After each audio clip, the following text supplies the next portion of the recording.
What is up, Jabronis? JJ back here from Run Pure Bets, talking a little MLB. Monday, June the 20th. Small slate today, so it should be a fairly quick one. If you can't watch the video live, obviously, that's fine. You can watch anytime before these games start. I expected there to be a fewer earlier games today. I'm surprised we only have the 1 o'clock. But needless to say, coming off a nice little sweepster with Joey Work. Joey Work was the highlight of the show, though, 3-0 plus like 3.5 units or over that. I was a measly 2-0 plus 2 units. But no, good show all around. Maybe it was because Holden wasn't involved. Who knows? But needless to say, we are where we are. But, enough of the gloating and whatnot. So just so you guys know, considering we're doing a pop-up live show here, I'm not going to have my typical Monday night video for Tuesday. Run Pure Bets members have to get something, right, or some things.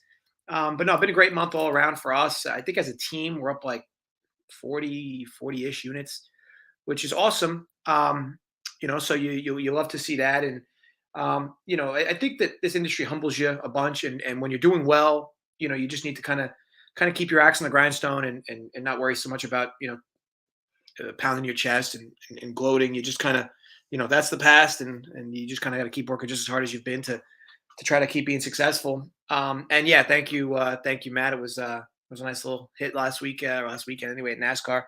So no qualms for me. No qualms for me there.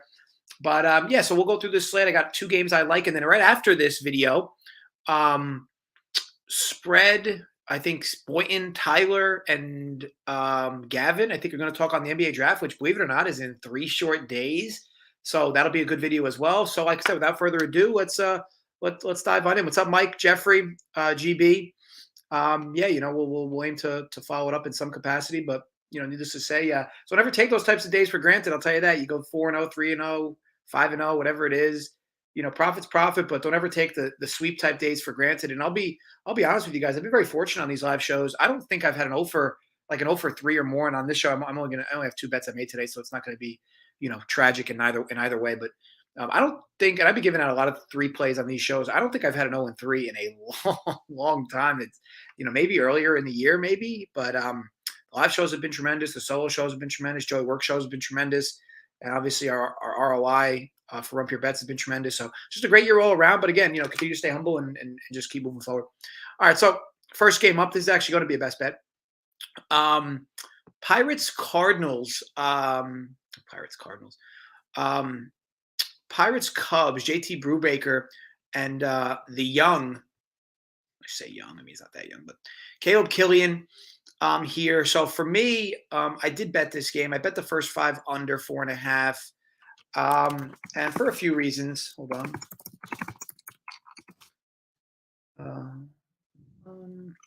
What is this? Pirates. Cubs first 5 under 4.5. I got that at DraftKings at -120. Number should still be available. So it's for a few different reasons. So JT Brubaker, his ERA is 4.5, and if you watch him pitch, he's also 0-7 if you're into that. But if you watch him pitch, like, he's not terrible. He obviously doesn't have a whole lot of K upside. But his advanced stuff kind of backs up what he's been doing. His advanced stuff's actually better. He gets to face a watered down Cubs lineup. One of the issues with Brubaker is he's been facing a lot of tough lineups. And now today he gets the Cubbies, which, not much threatens me or should threaten him there in theory. Granted, he could give up a bunch of batch hits. His whip is not exactly ideal, right? But, this is a decent spot for him to pitch well or decent. PNC always plays like a pitcher's park. This year it's playing very neutral. However, I think it's like the 6th least home runs have been hit in this park all season. And the weather today is not exactly hitter's weather for PNC. I mean, it's 70-ish with slight wind blowing out, but like, that's not like super warm. So I don't think you're going to get a lot of carry in this stadium today. And I prefer first 5 because I want to avoid the pens here. And on the other end, Caleb Killian only has 2 starts under his belt, but they haven't exactly been easy lineups or easy to navigate lineups. I mean, the Cardinals and the Padres, right? So what do you make of it? Because now he draws a much more weaker lineup. And credit to Joey Work yesterday on I think it was the Sawinski call on the Pirates bat. He had three dingers yesterday. So clearly there are more than just a few live sticks in this Pirates lineup. But again, I think you're getting a spot where this ballpark does not play small by any means. And when the weather's not super warm, you don't have wind blowing out. I just think that this is a big number for this park. I think you can even there's a full game 8.5, but I prefer to avoid the pens here and just go 4.5 again. You could get your string hits. There just hasn't been a lot of home runs in this park, and I think it's going to require a lot of foot traffic for this to get over. So that's why I did it. Call it, I do like betting these park dimensions, and there's another game I like down below that going to go on that same similar mindset. All right, so Red Sox Tigers, Boston minus 185, total 9.5. Alex Faedo hasn't been bad by any means. It's a tough ask of him though. But here's the thing: like Josh Winkowski, or Winkowski, excuse me, hasn't been much better.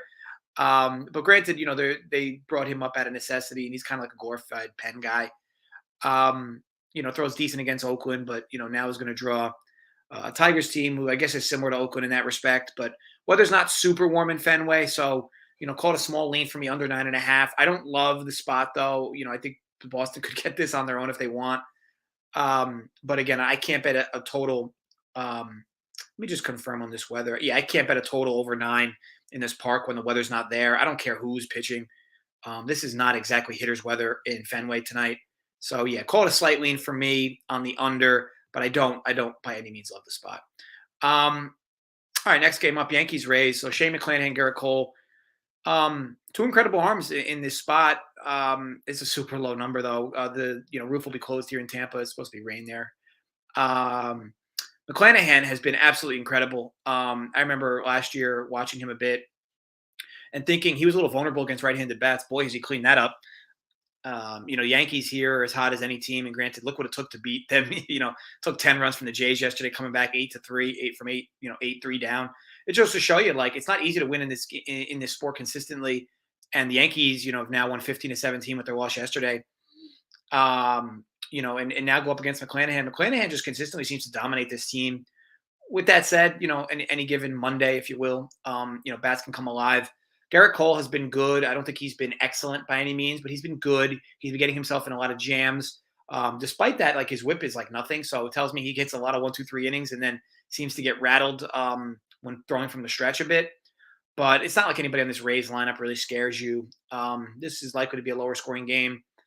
But, again, both these pitchers have been throwing really well. McClanahan's been throwing as good as any pitcher in baseball. So, I think, you are likely going to get some regression here. McClanahan's likely not going to end the year with an ERA at 1.8. But, needless to say, drawing the Yanks here, he is home at least. But, I don't love anything about it. I think the number's right at 6.5. And I do think the Yankees should be a small favorite here. Maybe the Yankees are a little too big of a favorite, but I don't like it anywhere near enough to want to back them. So we'll move on. Next game up, this will be another best bet. Braves, Giants, Max Fried, Logan Webb. Again, I say this often, and I hope it sticks because these bets have been very profitable this year. Now, granted, at some point, that's going to bob and weave, if you will, in a negative way or negative regression, if you will. You give me a game in Atlanta when the temperature is 90 degrees and the total's 8 or less. I don't care who's pitching. That's an over. So, I bet this over 8. DraftKings was plus 100 there. So that's Atlanta and San Francisco. Full game over 8 plus 100, and that's at DK. Again, you have really good arms going here. Logan Webb has kind of found some flavor of form, if you will, and Max Fried's been great all year. But you get two really good lineups in a park, two really good lineups with pop in a park where the ball absolutely flies out of in this type of weather. Now, sure, you're not exactly getting like wind that's going to help carry the ball. But, I mean, I can't express this enough between this park, Philly, and Nationals Park. And I guess Cincinnati is, of course, included in there if we're going to talk East Coast teams. These are parks that when it's this warm and it's this humid, the ball carries. So, yeah, again, you get two good arms, 2 low ERAs. I don't care. I'll bet this over every time, just based on principle. You won't see too many totals in this park with this type of weather much lower than this. And the bullpens to me are fairly neutral. I don't love the Braves bullpen. I think the Giants bullpen is okay. So I think over the stretch, I don't think it's a lot to ask these teams to get you 9 runs.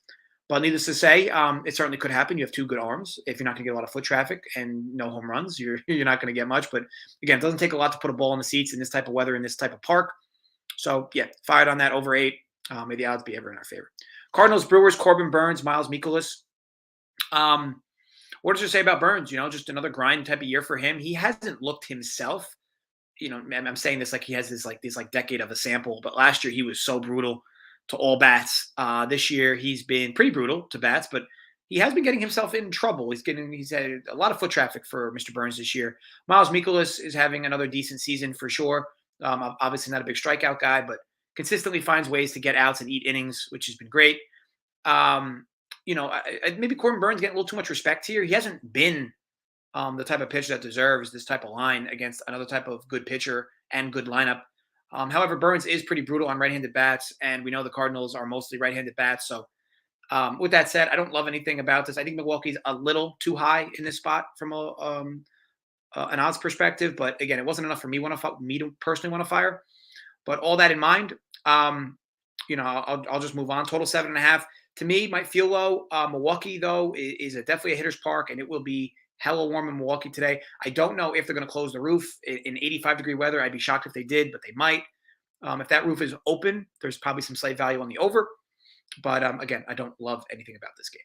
White Sox, Blue Jays, Lance Lynn, Jose Berrios. I'll be honest, I don't like anything about this game because I don't know what I'm going to get out of Lance Lynn. The sample size is super small for him this season, but we know his upside. Berrios is typically a terrible pitcher on the road. He's been that way his whole career. His ERA is slowly coming down, though, off a rough start to the year. But again, you're getting a 90-degree day in Chicago. This is not exactly a hitter's park, but I promise you, in weather like this, in that park, this ball will carry. So this is a fairly high total, though, for this park. But again, I think that it makes sense for this spot. So I don't love it. I don't love the over or the under in that respect. And definitely the Blue Jays should be favored here. But again, I think there's a lot of variance in this game because Lance Lynn, I don't know what is going on with it. I don't know, if maybe he's just having a few bad starts to the season, or if progression is coming, or if it's not. And I'm not willing to handicap that. I would prefer to back Lance Lynn after I see him throw a few good starts. So easy pass for me overall. Angels, Royals, my kryptonite, my recent kryptonite anyway, the Los Angeles Angels. Noah Syndergaard going up against Chris Bubic. Bubic. I think it's Bubic. Either way. Bubic has been terrible, but, I think the advanced stuff's better, of course. Not saying much anyway because the ERA is over 8. I continue to say this, though. I am not a Noah Syndergaard guy. I think the guy has too much good stuff for being so mediocre. With that said, the Angels are a tough team to back these days. They're just not playing confident baseball. They are winning and losing games whenever, based on Mike Trout hitting home runs. Otani's been great, but, again, between him and Trout, there's only so much two people can do. Taylor Ward is slowly getting himself back in the mix, which is great for them, but this team has so many problems all over the place. I mean, imagine thinking the issue was Joe Madden. The Royals have been bad. I don't know. I mean, the Angels probably should be like 165 here, maybe not 185, but it's not enough for me to want to back the Royals. I think it's kind of silly to be laying this type of number with the Angels with how they've been playing. So yeah, it's an easy pass spot for me. But again, I could see why people would fade them. The Royals haven't been good by any means. Despite though us grabbing a Royals win the other day, which was nice, right? Padres, D-backs, Darvish, Zach Davies. I will be honest, this line feels a little light. Darvish should be a slightly bigger favorite here. I think the current number is like 175. I have this up near 190, but at 15 cents at this number, it's not enough for me to have value. Again, all 15 cents are not created equal, if that makes any sense. Like, minus 115 to plus 100 is not the same as minus 175 and minus 190. So I think, as you climb, you need a bit of a bigger edge as you get into these numbers, 20, 25 cents. I don't have that here. But yeah, slightly in you Darvish, Padres in this spot. But more of that, again, is a negative bias against Zach Davies. I haven't liked Zach Davies since he came into the league. The fact that his ERA is under 4, again, this dude just consistently catches bird shit. One of the luckier pitchers in baseball, to be honest. But kudos to him, little guy that finds ways to get himself out of jams consistently, doesn't strike out anybody. It won't be super warm in San Diego today, so I can see why this total is what it is. No love on anything there. So it makes this game an easy pass for me with a slightly in Padres. Okay, folks, that wraps it up. I told you guys it would be a quick show, right? Get you a few quick bets. And it was a short slate anyway. What's up, Alpha? Jay Brooklyn, Trav. Good luck with the Mets, Trav. But needless to say, I hope you all enjoy the rest of your day. Again, if you want to stick around, Spread, Boynton, Tyler, and Gavin are going to talk the NBA draft, which is in a few short days for the folks that like to bet it. They'll definitely be able to give some great, helpful insight. Boynton and Gavin are just awesome on the college basketball end. And, of course, they fuck around NBA, and Spread and Tyler have been around doing NBA all season. So be sure to stick around for that. Again, as I end this, they're practically going to be starting it, so be sure to check that out. And I'll be honest, that's an interesting stat. The dude runs pure. Tell you what, that dude steps in shit more than anybody in baseball. So it doesn't surprise me. And of course, Mamba, wish you best of luck as well. So again, guys, hang around. Catch the next show on this channel from the NBA crew breaking down the draft. But until then, gamble responsibly, stay safe, and as always, run pure. Catch you guys next time.